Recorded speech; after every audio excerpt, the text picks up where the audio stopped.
This is the video for the integer game. Here we see in the blue note box it says, maximize the income given the price, requirements, and limits. Here's a line of prices, here's a matrix of requirements, and over here are the limits for on hand. There are 8 items to make and 8 parts to use to make them. Well, here under requirements are the 8 columns, 1 for each item, and the 8 rows, 1 for each part. And for instance, part 1 is needed 5 times to make item 1, and part 2 is required 1 time to make item 1. Enter the amount of each item you want to make in the orange boxes in the line called quantity. Well, here's the line for quantity, and there are the 8 orange boxes, 1 for each item. Click on the value in the orange box to make it active. Then you can enter the value in the box. Well, I've clicked on this one, item 5. Next it says if you exceed the limit for one of the parts, red boxes will appear for the income and the part. Well, if I enter 15 in this orange box, it does exceed the limits for on hand for part 1, part 2, and also for part 4. And it put a red box around them and put a red box with the income amount.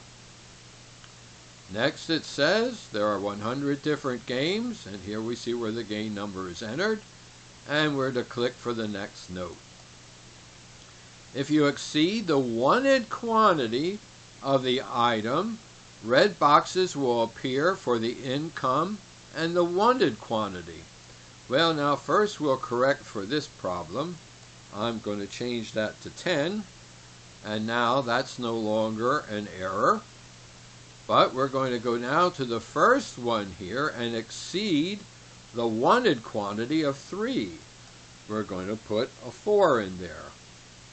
Well, that exceeded the wanted quantity, and so the wanted quantity is marked in red and the income is marked in red. You can change the game by changing the value in the orange box marked game number. The wanted quantities will change. That is, here if I click on the game number, if I now change that, it's going to start a new game, and these wanted quantities here are going to change.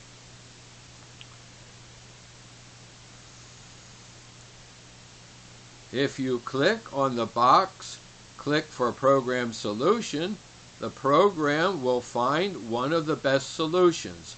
Notice I say one of the best solutions. There could be more than one that has the same income. Well, I'm going to click on that box.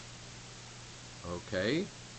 Here it now shows the program solution and the income and what it needed to produce them.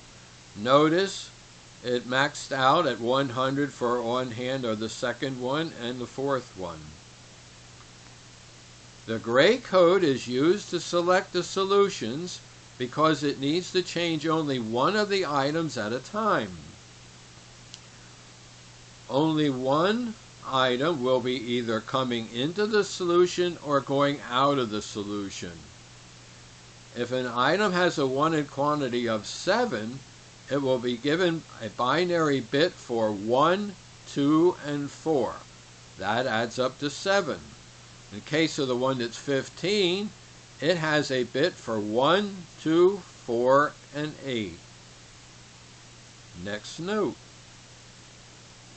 This problem needs 18 binary bits, so there are 216,144 tests that must be made to find the best solution.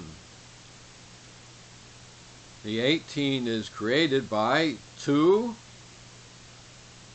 of the items have 1 bit, 3 of the items have 2 bits, 2 of the items have 3 bits, 1 of the items has 4 bits. That adds up to 18 bits.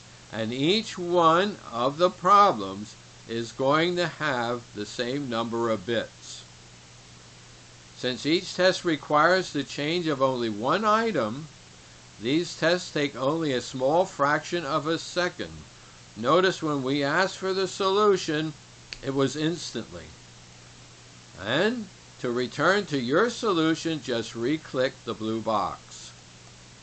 Now it's back to the solution we were working with. This is how the integer program works.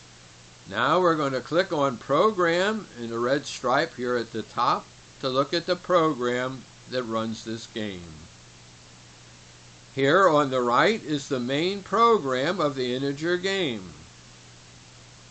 And this box over here, it says it's titled Integer Programming. There's also one subprogram called Your Answer and a second subprogram called Program Solution. And up here in the top in these blue boxes, we could go back to executing the application. We could save this application, and we could actually have made changes to it and saved it to one of the letters A through T, which we'll see later. We could create a new application, create a new subprogram, and the rest of the blue boxes are for copying instructions between programs or between applications. On the bottom here are brown boxes that are tools that you can use while making a program. You can list the values in the text, see the comments, the captions, see the register values, the variable values, control registers, ASCII and colors. Well, I won't name every box. Below that, there's the YouTube videos that will show you how to create all the way to make a HTML file out of your P-Code app. Below that, there's an app that will show you routines for the different actions in the P-Code. This first column here is headed Action, and these are the actions that P-Code will perform. Below that is a list of HTML5 P-Code YouTube videos about instructions and values and text and green lines that are used for copying and so forth. Those will give you a lot of information how to program in this P-Code. Now I'm going to go back to executing the application. Here's where we had been. Now down here where it says Start App, if you had made changes to this application and then saved them, you can now run them here by clicking on the letter for that particular file where you saved it. Below that, there's a list of HTML5 P-Code apps, the bakery, the blackjack, box delivery, and all the Fibonacci, all the other applications for this P-Code. Right? This is the end of the video for the integer game.